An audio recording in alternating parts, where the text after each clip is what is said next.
Yes, this is Sunset Boulevard, Los Angeles, California. It's about 5 o'clock in the morning. That's the homicide squad, complete with detectives and newspapermen. A murder has been reported from one of those great big houses in the 10,000 block. You'll read about it in the late editions, I'm sure. Tonight, we're revisiting a film we did really early on in the show, whose panel was kind of a mess because we hadn't quite figured out the format. Starting out our Movies About Movies month for December, we're talking about Billy Wilder's 1950s noir, Sunset Boulevard, starring William Holden, Gloria Swanson, Erich von Stroheim, Nancy Olson, and Jack Webb, with cameos by Buster Keaton, H.B. Warner, Cecil B. DeMille, Hedda Hopper, and Anna Q. Nilsson. You're Norma Desmond. Used to be in silent pictures, used to be big. I am big. It's the pictures that got small. Sunset Boulevard examines the switch from silent era pictures to talkies, and the fact that many of the biggest stars from the 1910s and 1920s were left behind by the switch, as the big faces style of acting, utilizing theatrical displays, eyes, and a larger-than-life style, was eclipsed by fast-talking dialogue and a less theatrical style of film acting. These idols, who were extremely well-paid in the Roaring '20s and beloved by millions of people, all but disappeared in the following decades, often into the large mansions in the Hollywood Hills. There was a time in this business when they had the eyes of the whole wide world.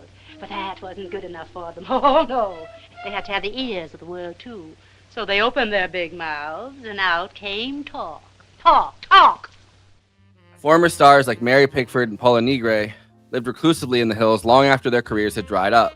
Billy Wilder, as a young man living in Berlin, had been obsessed by the silent film culture in Hollywood in the 1920s, and moving to Hollywood in the mid-1930s, had watched the immediate transformation wrought by the transition to talkies.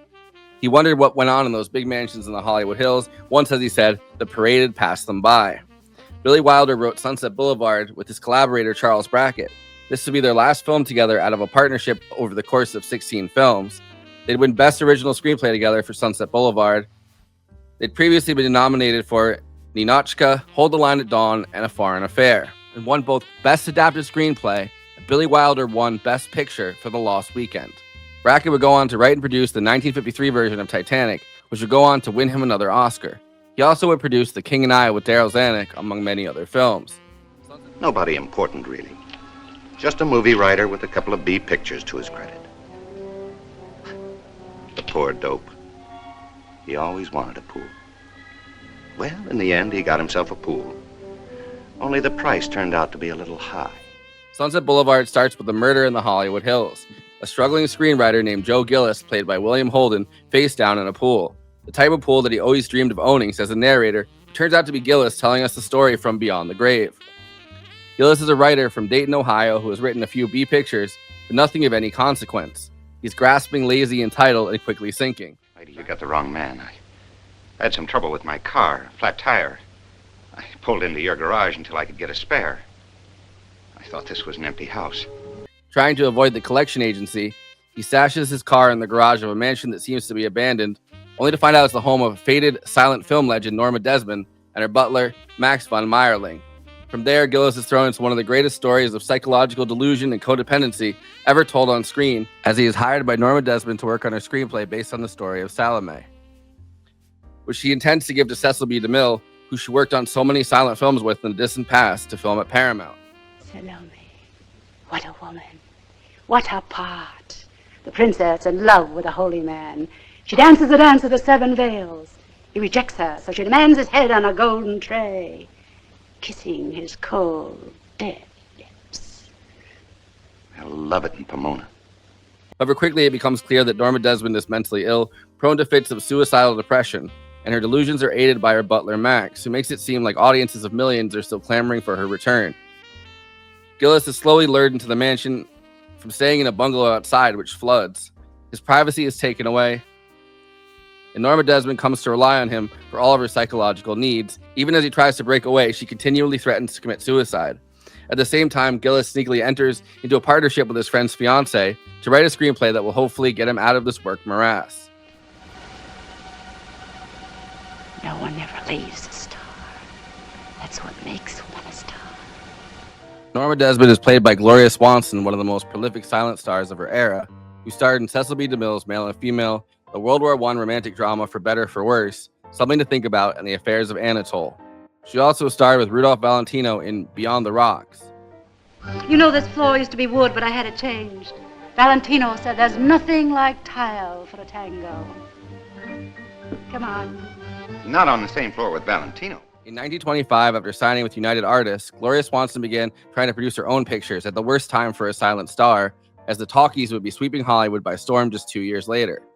She started Gloria Swanson Productions, first producing The Love of Sonia, then her production of Sadie Thompson, which was already controversial as it was about a prostitute living in American Samoa.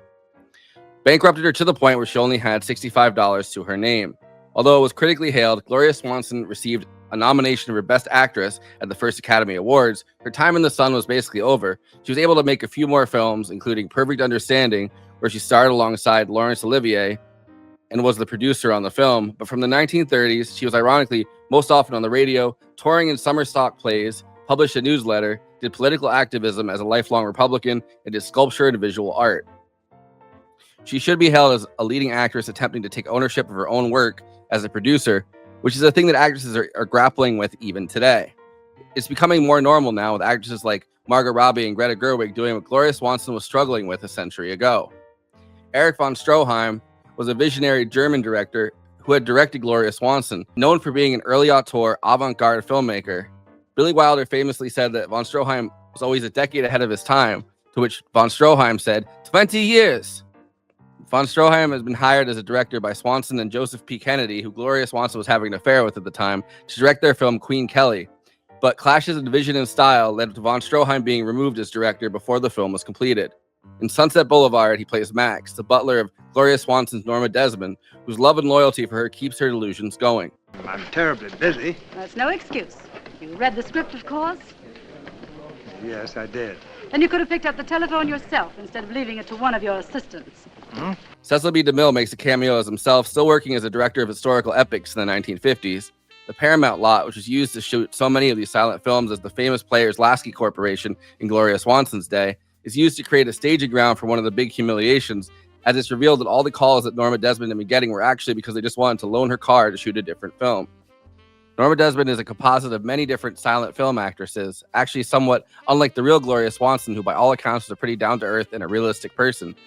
One such film actress is Mae West, who rejected the role before Gloria Swanson took it because she viewed herself as a glamorous sex symbol and didn't want to be associated with a Hollywood has-been. Mae West, like Norma Desmond, was known to have pet monkeys. They also visited Norma Shear and Mary Pickford, but they both found the role distasteful. Pickford especially, with the idea of an affair with a man half her age. It was George Cukor who eventually suggested Billy Wilder talk to Gloria Swanson. Swanson was inevitably humiliated that Paramount wanted her to do a screen test after she had made 20 films with them. He asked Cukor if she could refuse the screen test, to which he said Norma Desmond would be the role she'd be remembered for. If they ask you to do 10 screen tests, do it, or I'll personally shoot you. Sunset Boulevard is a look at the effect fame has on the human mind, how the jump from silent pictures to talkies wrought havoc on old Hollywood royalty, and the toll it takes psychologically to be beloved by millions of people one day, then phase out of the public eye when tastes change. All right, Mr. DeMille, I'm ready for my close-up.